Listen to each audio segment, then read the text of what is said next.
दिनैहाय गासै 67 जन फैगोन हा माबा कामान्डारा बि गनायथि बिनि आन्दाराव ओंखारगोन जोङो गोजोन सावरायनो होननानै ओंखारबोदों दा जोंखौ सावरायनो हो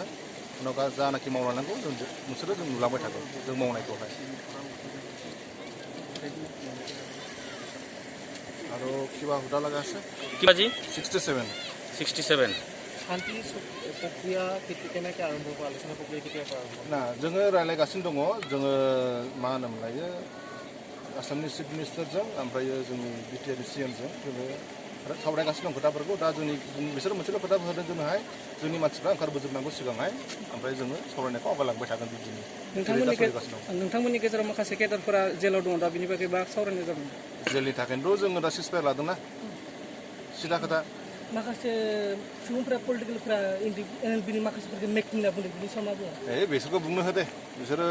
गावसोरहा जेबो गैया थांला नालाय गावसोरहा मा बेकग्राउन्डनिफ्राय फैदों सोरखौबा होनदों उमुनिफ्राय फैदों सोरखौबा होनदों उमुनिफ्राय फैदों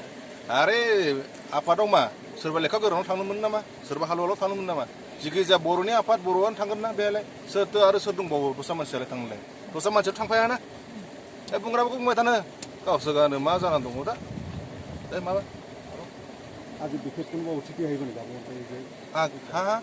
বিশেষ কোনোবা অতিথি আহিব নেকি আজি যিটো চাৰেণ্ডাৰ কৰিব আৰম্ভ দিনহাই তাৰমানে কিবা হেৰি কি কয় এডিশ্যনেল এছ পি আহিব আমাক টেক আউট কৰিবৰ কাৰণে